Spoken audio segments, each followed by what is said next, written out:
What's going on, everybody? How's everybody doing? It's your boy, Eddie C, the basketball zombie, coming at you with another show. Um, Today, we're going to be talking about New York Knicks free agents. What we did in the free agency yesterday, um, what can be done today, tomorrow, leading up to August 6th, which is the day that you can sign free agents and see if my thoughts concur with what everybody else was thinking and how everybody else feels about the New York Knicks this morning. Um, I just want to first start off by saying there was a lot of people that were waiting for something big to happen. There's a lot of everything, right? There's a lot of people that are waiting for something big to happen. There's a lot of people that are um, realist and think nothing big will happen. And there's just other people that don't believe in the New York Knicks anymore. Even though they're fans, they don't believe in the organization. They don't believe in the front office, and they don't believe that the New York Knicks are going to be able to become relevant anymore. Those things are all understandable. We've been New York Knicks fans for a very, very, very long time, and we've been through the ringer. We've been through the ups and the downs, the ups of the 90s, the downs of the 2000s, with the exceptions of maybe the Carmelo year where we won 50 something games. But mostly in my lifetime, we've been not so hot. Honestly, the Knicks haven't been the most popular team. They are popular worldwide, but in the city of New York, there's a lot of New Yorkers who don't believe that their Knicks are popular in the sense that they're not flashy, right? They don't come off to you as a destination for top tier free agents, especially nowadays, right? And some of these things are just coming to fruition. You know, um, we can start off by saying that the New York Knicks had the most cap space of any team in the NBA today, right? Well, yesterday, starting yesterday, around 53 million. And there were some people that thought, hey, with 53 million, we can.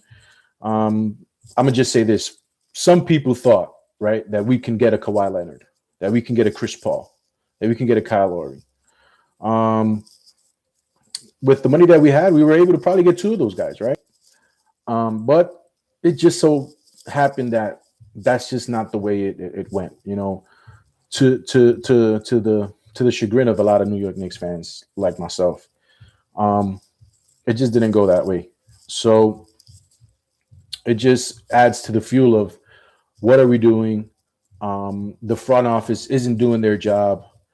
Some people blame Dolan for the organizational mishaps, and there's a lot of blame to go around. There can be a lot of blame to go around the whole organization, um, because us as New York Knicks fans, us living, the people of the New York area, you know, I don't want to say think, but want better. They just want better for their team. They just want to have, the superstar on their team. They want to be able to go to the games and know there's a marquee player playing for their team, and they just want to be able to gloat about having such and such player on their team. And this player is, awesome. This player is this. This player scores 40 points a game. This player, so they can just, say that this player is on their team. So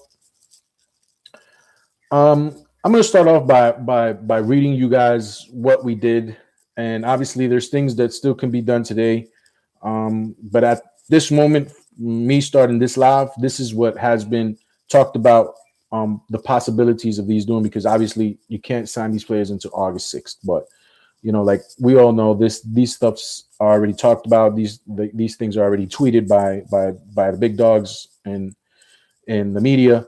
So we can honestly say these are the players that are going to be on the New York Knicks next year. Um, I'm going to start off with the players that we retained. The players that we re-signed from last year's team. Um, give you the contracts. I'm going to talk about a little bit about each player. Then I'm going to talk about the team and some other tidbits that we're going to get into today. So I'm going to start off first with Nerlens Noel, right? Basically, our backup power forward last year. I think we signed him to a $6 million deal last year for 1 year. Um, and he came up huge. He came up huge at the end of the year when Mitchell Robinson got injured, and we needed somebody to step up in the middle. Nerlens Noel did that for us. He had a great stretch of games during that win streak. It was an 8-game win streak. During that win streak, he played really, really well, defended really, really well, had key blocks for us at the end of games that kind of won games for us, right? So Nerlens Noel got rewarded with a 3-year, $32 million deal. Okay. There's a lot of Knicks fans that are not happy about that.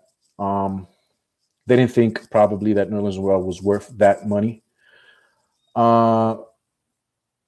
Me, Eddie C, I think it's around there. Honestly speaking, the productivity that you're going to get from Nerlens Noel. You know his deficiencies, and you know what he's good at. And for around $10 million a year, you have an insurance policy for Mitchell Robinson. Mitchell Robinson only has 1 year left on his deal at 1.8. So it's not a given that Mitchell Robinson gets re-signed by the Knicks at the mark that he's looking for. So you give yourself an insurance policy just in case negotiations go bad with Mitchell Robinson, just in case Mitchell Robinson goes through injuries during the year, and he's not able to play for us. You have somebody on the fold that could come in and play those starter minutes, and he's done it before. So it's insurance policy for us. It's a safety blanket for us to be able to retain Nerlens Noel and make him part of the team for the next 3 years. For all the things that I had mentioned, insurance policies, Mitchell Robinson not coming back. If Mitchell Robinson doesn't get resigned, or we trade Mitchell Robinson for another piece that's not a center, at least we have somebody who can play that center position for the next 2-3 years and admirably. He's not a superstar. Okay. He's not flashy. He's not going to shoot the ball from the 3-point line, but what he will do is he'll defend for you. Okay. He'll be the anchor of a defense. He'll come up big in some opportunities and get big block shots for you guys. So, I think it's an okay signing. I'm not mad at it. I'm actually glad that we're able to retain Nerlens Noel. I like the contract. The years, give or take 2, 3, but he was going to go out in the open market and probably get something similar. Somebody would probably pay to have a Nerlens Noel in the back, an anchor of a defense in the back of their team to help them, a playoff team. Somebody who's young at 26 years old, but still has experience in the NBA. So highly touted kid coming out of Kentucky, right? So you're getting somebody who knows the ins and outs of the NBA at a very young age. So that's Nerlens Noel. I'm okay with the signing.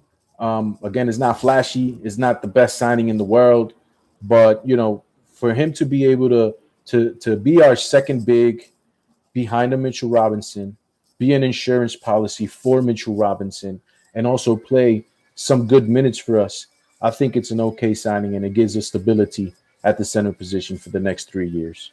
So again, that's Nerlens Noel for 3 years, $32 million. Write in the comments. Let me know what you think about Nerlens Noel. Let me know if you think it's a bad signing. Let me know if you think it's a good signing. Let me know what you think about Nerlens Noel for 3 years and $32 million. All right. The next player I'm going to talk about is also somebody that we retained from last year's team, which is going to be a theme of what we're talking about today. It's going to be a theme about, the players that we signed basically already being retained from the team last year that played so well for us, right? So Alec Burks. Alec Burks came in as a journeyman, right? He's been in around a lot of teams, Philadelphia, Golden State, here and there. Um, he he basically plays the same role everywhere he goes, right? An extra facilitator, piece off the bench, somebody who can score, a 6'6" guard. So he's tall. He's a tall guard, right? Sees over the defense, able to give you some good passes, and able to score some buckets for you off your bench. Last year he came in, also got around $6 million deal, and on a prove it deal, he basically proved how good he can be. Um, he came in, had some clutch game for us, had some clutch points for us, even in the playoffs. He played well. Um, he's a backup point guard. You can put him at the backup point. You can put him at the two. You can even put him at the three. So he has flexibility as a player. Um, and you can see the Tom Thibodeau used Alec Burks at the end of games to close games out because he was so clutch. You can basically say that he was probably one of our most clutch players last year.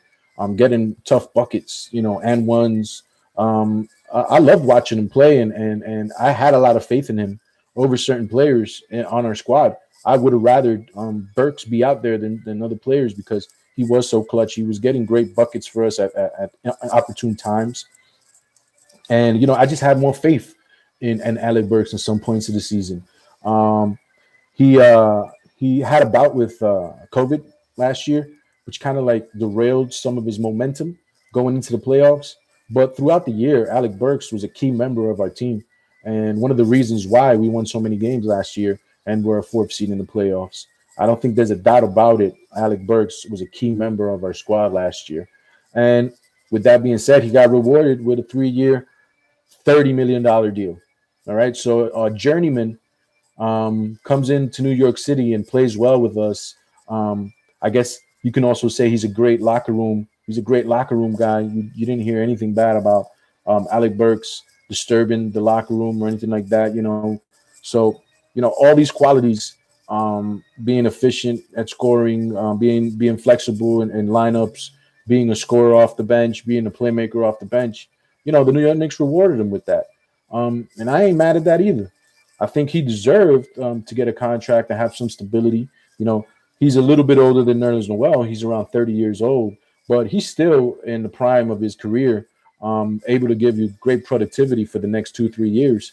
So the Knicks gave him a 3-year, $30 million deal to bring him back and solidify that same position that he had before.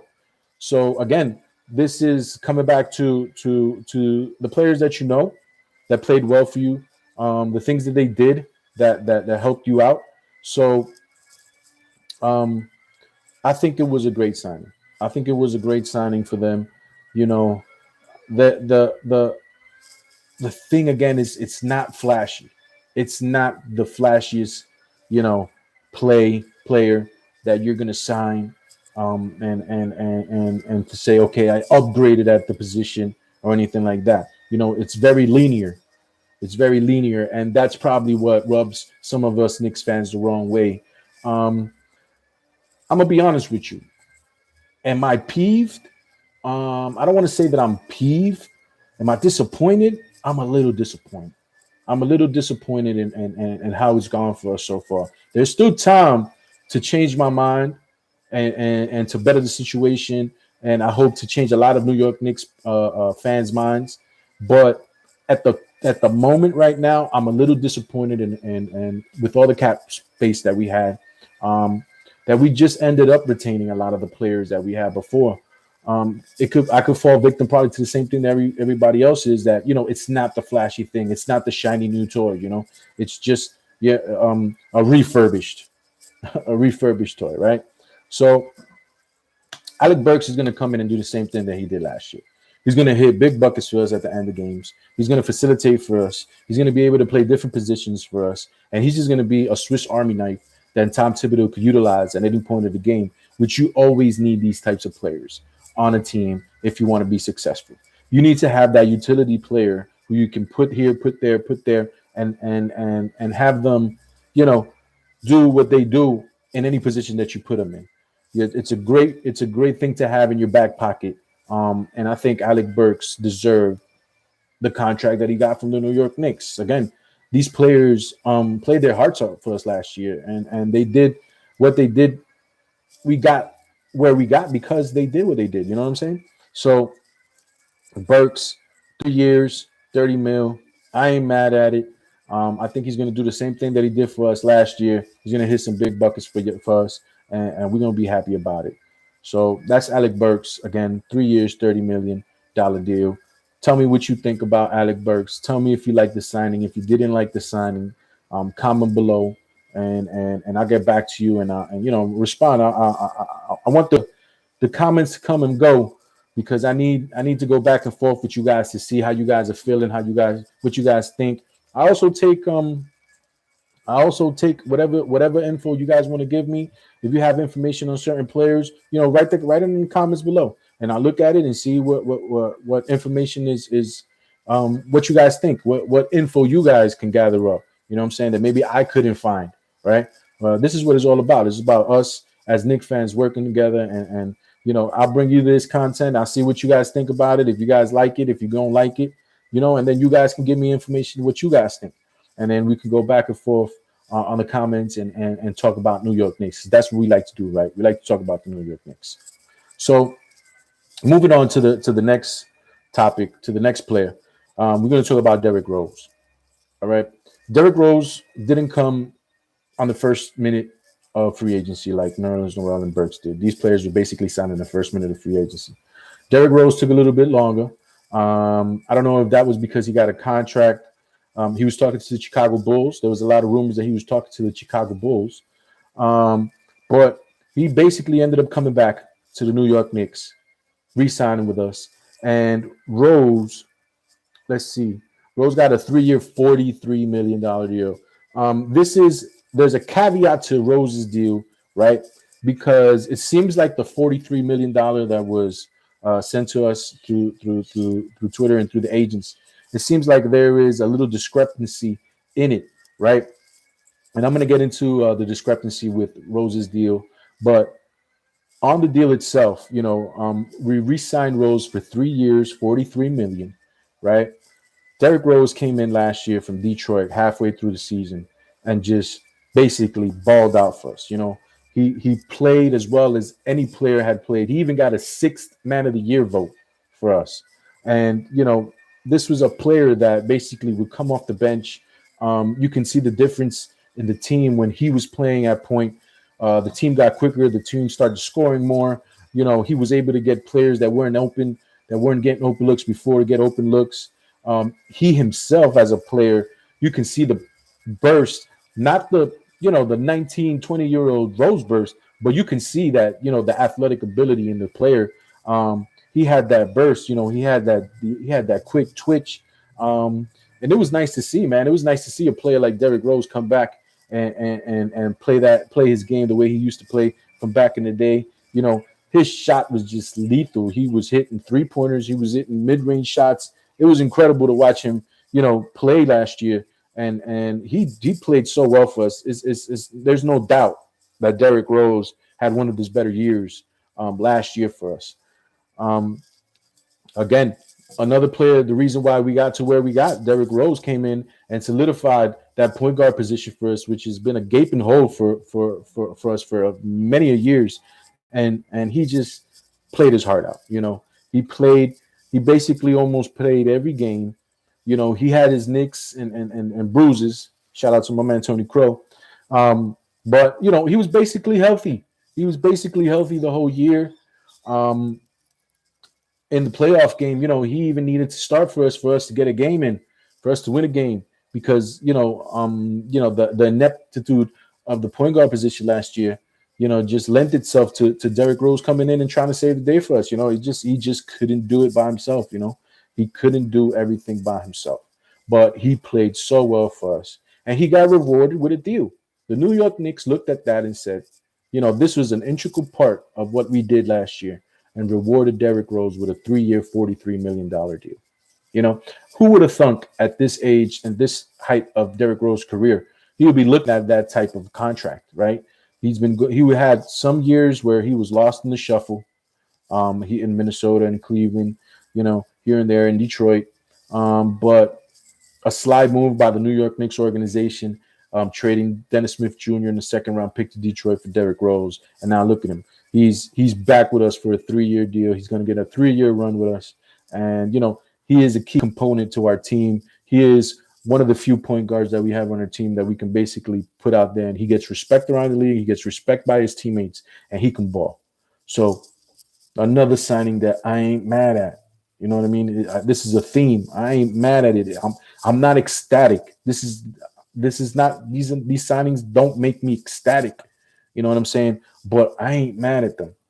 Sometimes you have to understand in business, there's things that go on that you just have no control over.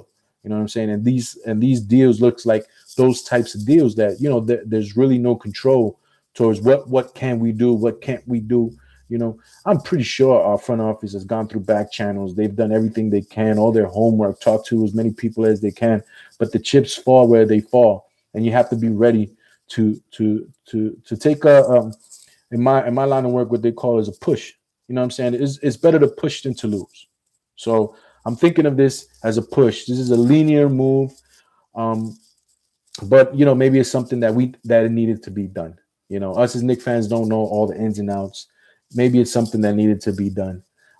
Because we still have to fill roster spots. We still have a team. The New York Knicks have to play next year, right? So we gotta do something to solidify these positions and solidify these spots, and try to go from here.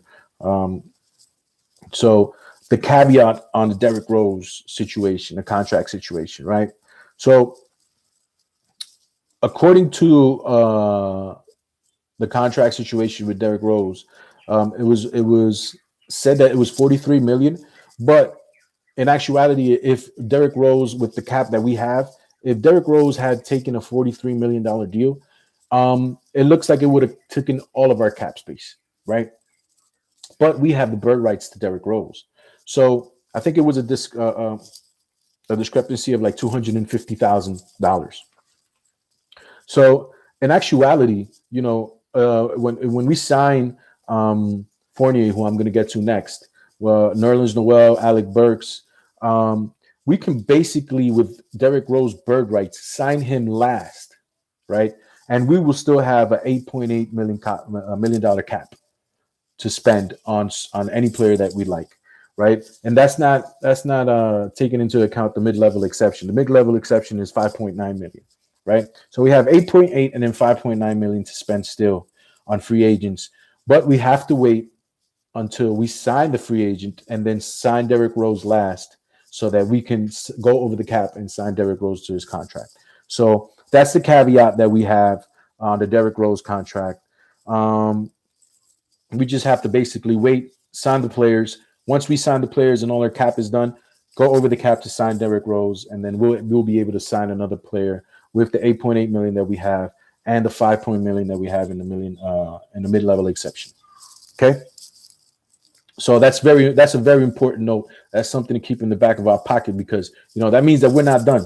That means that we still have money to do certain things. We still have money to get certain players. There's still players out there. There's still point guards out there. There's still wings out there. So there's still moves that we have to make. Okay, either today, tomorrow, by the August 6th, we're going to get some more players, and we're going to see the team round out to form a little bit more. Hopefully, we'll have better day 2, day 3 than we had a day 1 in most people's eyes, right?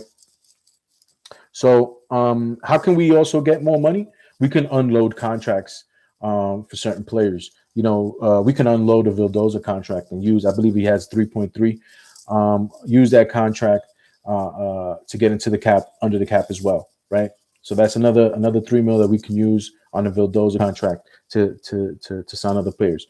We can also unload Kevin Knox. We can unload Kevin Knox without taking a contract back, right? We unload Kevin Knox. We don't take a contract back. We might have to attach a pick to it so that, we don't have to take a contract back. And let's see where Kevin Knox's contract is. Kevin Knox has a contract for 5.8 for next year. So again, you take the 8.8 and you take the 5.8. So now you're talking about 15 mil, right? We're talking about 15 mil that you still have to play another player. Somebody that comes into mind, Dennis Schroeder. He's asking for 20 million.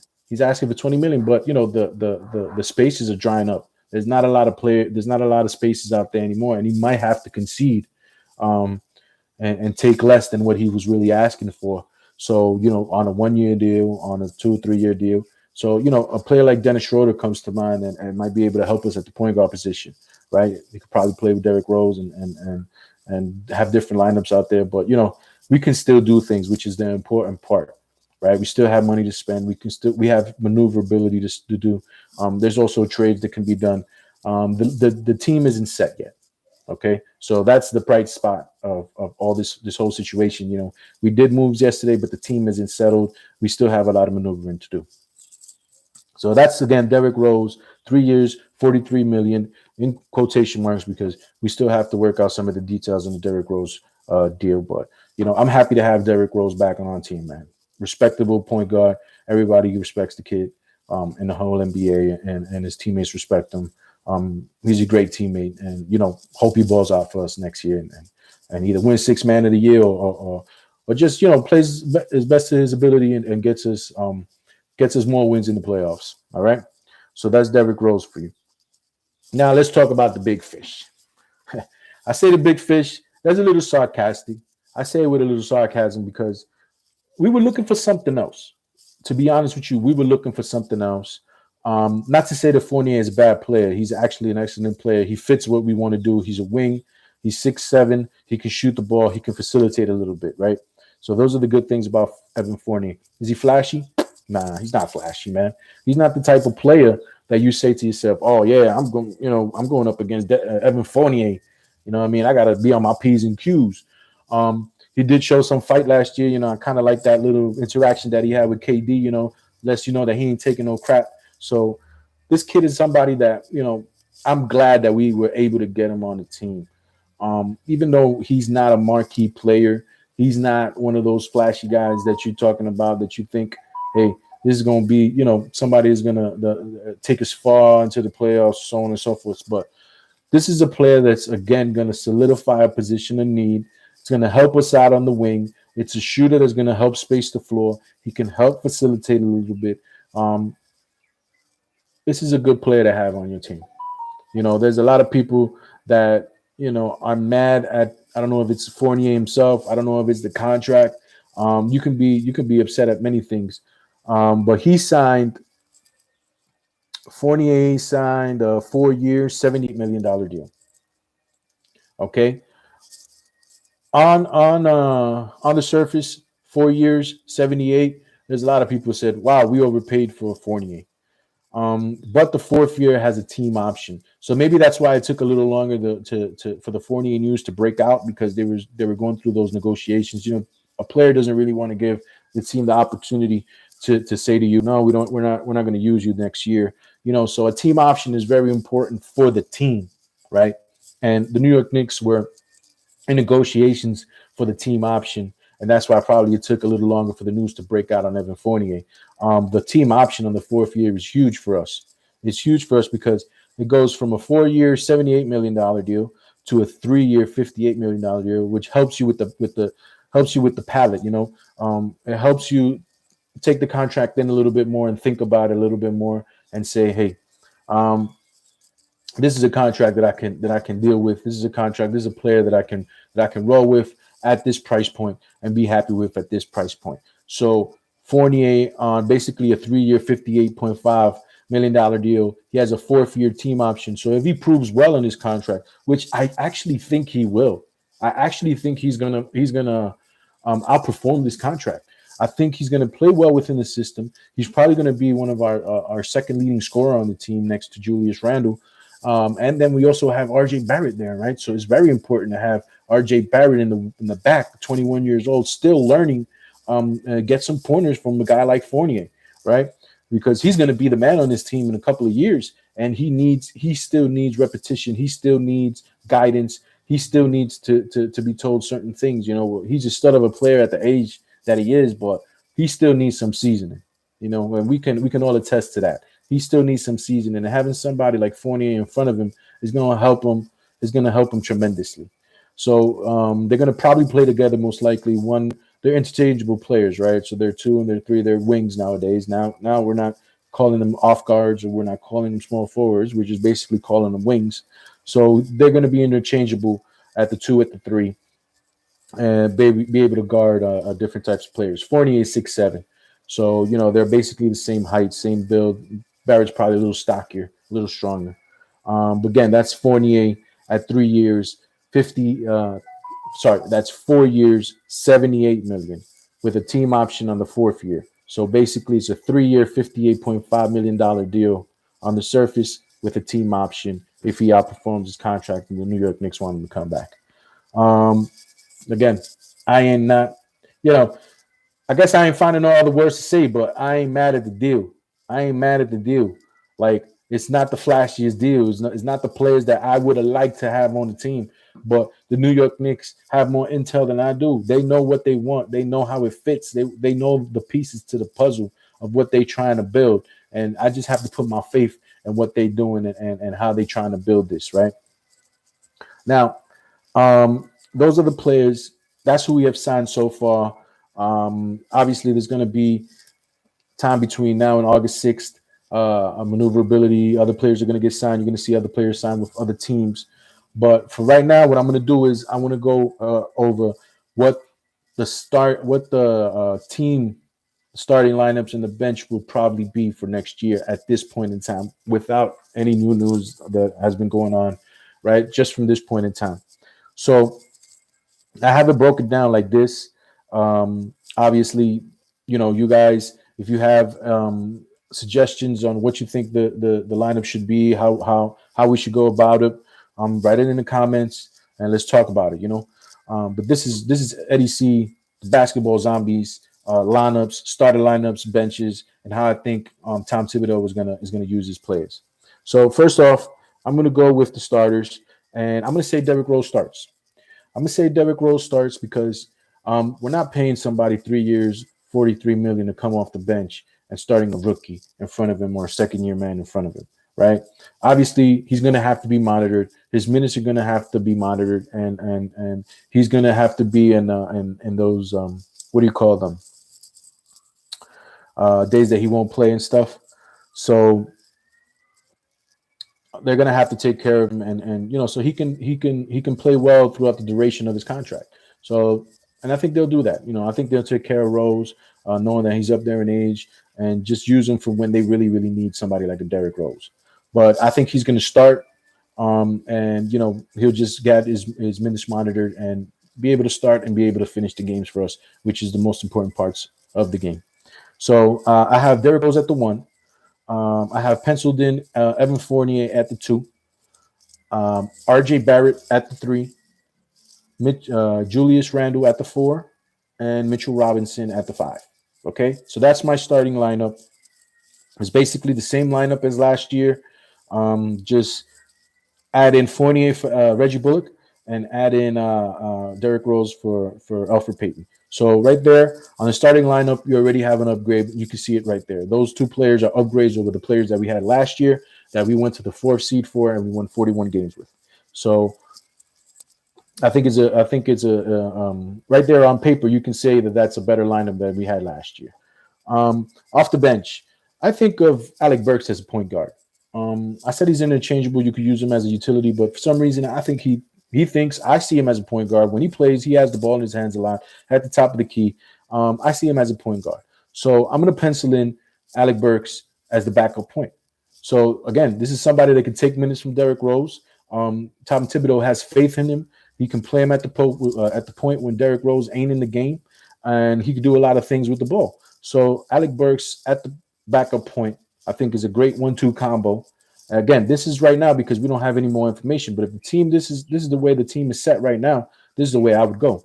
Alec Burks off the bench, behind Derrick Rose at the 1. At the 2, I'm going to go with Emmanuel Quickley. So again, in the bench, you have a point guard who's 6'6", and then you have a shooting guard who's 6'3". So it kind of offsets on the height wise. They're interchangeable as well. And Emmanuel Quickley doesn't have to try to run point guard, which is probably something that he's learning how to do. But just he can concentrate on his shooting, on his playmaking ability from the wing, right? He doesn't have to have the responsibilities of playing the point guard because that would be Alec Burks' job, right? So Emmanuel quickly behind Evan Fournier at the 2. At at the 3 behind RJ Barrett, it's very interesting at this time. I have Kevin Knox. Kevin Knox is still under contract, right? And Kevin Knox has shown flashes of being, a high, uh, a productive play on the offensive side. The defensive side, not so much. He's learning, but at the offensive side, he looks like he can be a productive player. So I'm penciling in Kevin Knox at the 3 behind RJ Barrett. It's something that we could talk about. If you guys want to put it in the comments, if you guys think this is a horrible idea, just let me know. Write it in the comments. Tell me what you think about it. But for right now, I'm penciling in Kevin Knox at the backup 3 for the New York Knicks coming into the next season. At the backup 4, is going to be Obi Toppin again. Obi Toppin showed flashes at the end of the season, that he was getting it, that things were clicking. So, I don't think anything should change. I think Obi Toppin should be the backup 4. He should probably get a little bit more minutes, help Julius not play as much as he played last year, because, as we saw at the end of the year into the playoffs, he was probably a little bit gassed from playing all these minutes. But if you have somebody in the back and the bench that can take some minutes off your back, then you're in a good spot. You know what I'm saying? You don't have to kill these players. Again, last year was only 72 games. This year is 82 games. So it's important to have rest. It's important to play less in minutes and be fresh for the end of games or for the end of the season and for the playoffs. So I think that's one of the dynamics that we're going to be talking about a lot this year. Obi's minutes, how Julius Randle is being monitored and stuff like that. It's intriguing to see what's going to happen with that situation. And the backup center, again, like last year, supreme backup center, could be one of the best backup centers in the whole NBA, Nerlens Noel. He's going to come in when Mitch comes out, and we're not going to miss a beat. It's the same exact player. They do the same exact thing, and it just helps not the player that comes in behind you do exactly the same thing that you do, so you don't skip a beat when you're not playing. So Nerlens Noel behind Mitchell Robinson, one of the best tandems for the center position in the NBA, I believe. And I think that's going to be a good pairing. It was great when we first started, and it might be great now. So Nerlens Noel at the backup center position.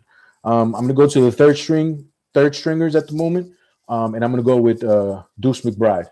Deuce McBride is going to be the third string point guard at the beginning of the season. Hopefully he plays well enough to become a backup point. You never know. So, hopefully he plays well enough. I have some faith in Deuce McBride. I like the way he plays. He's a tough kid. You know what I'm saying? He's gonna get dirty. He's gonna get dirty, and I like that as a player, man. But right now I have Deuce McBride because he's a rookie. He's gonna be the third string point guard on our team at the moment. At shooting guard, I'm gonna have Luka Vildoza. He's going to be the third string shooting guard on the beginning of the season. I look at him more as a shooting guard than a point. I see that he can pass the ball, but he likes to shoot a lot. He's 6'3", has long arms, so he can probably play the 2. And with Deuce McBride there, probably they want to get more reps. Deuce McBride at the 1, obviously, because he's a natural point guard, and we can slide Vildoza to the 2, and that way we can make space for the other players, and this is how the lineup is going to be shaken out, right? So I have Vildoza at the 2. The rookie, I have Quentin Grimes as the backup 3. He can also play the third string 2 guard, or the third string 3 guard. So he's going to get time at both positions. It's going to be important to his development to be able to play some 3, be able to play some 2, learn how strong the 3s are, learn how quick the 2s are. And grow as a player, but obviously he's a rookie, and he needs to learn first before we anoint him as the shooting guard, 6-man coming off the bench, or whatever the case may be. So that's Quentin Grimes at the backup at third string 3. I don't have a fourth string 4. We can probably put Sims there, but I don't know if he's going to be on the team. So I'm leaving the third string 4. off the table right now. I think with Julius Anunoby, I think it's a done deal there. There's nothing else to do. There's no more time. There's no more space for another four unless somebody gets injured. So I'm just going to leave that one blank. And I'm going to go with Jericho Sims as the number 3 center behind Mitch Noel. Great athletic ability, defensive ability, does the same thing that the first 2 centers do. So again, we're going down the line in the center position of players that do the same thing. So it's important to have this without being able to miss a beat. So the continuity doesn't get rattled when somebody else has to come in for you, be it a foul trouble, be it for injury for one game, be it for whatever. Athletic kid, 6'9", athletic to the bone, man. This guy hit his head on the rim on a dunk, So if this is one of the players, I think this is one of the most the players that the New York Knicks fans are happiest about. That's how we are, man. Like the 58th pick, we're like, I can't believe we got Jericho Sims. But Flash is Flash. People like Flash, and that's just the way the world is, bro. But Jericho Sims is the third string center on our team, and that's what I think will be so far what we have on our team and how it will shake out and stuff like that. Man, I hope you guys are happy with the content that I'm bringing to you guys. I do a little homework before I get in and try to give you guys as much content as I can, give you guys information as I can, and help you deal with what we're going through as New York Knicks fans, what everything is about, the informational part. I think that's important. How things will shake out if the way I would like it to shake out. When it comes to lineups, when it comes to free agent signings, when it comes to trades, and this is the content that I'm going to be giving you guys. Anytime we have New York Knicks news, winter games, pre games, or post games come about, summer league games, just different areas of the New York Knicks, you know what I'm saying? Because we love the New York Knicks. I love the New York Knicks, and this is the content that I want to do. This is the content I want to bring to you guys, and hopefully we can grow together and build this channel up, and let it become something beautiful, in the years to come, in the months to come, and stuff like that.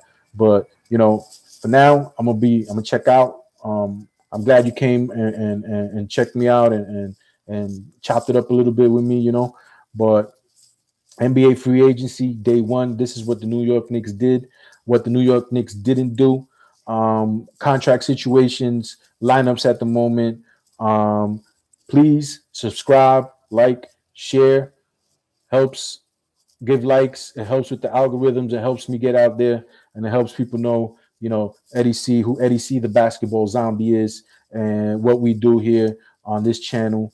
New York Knicks all day, every day, baby. So with that, I'm out. Peace, guys. Have a good day.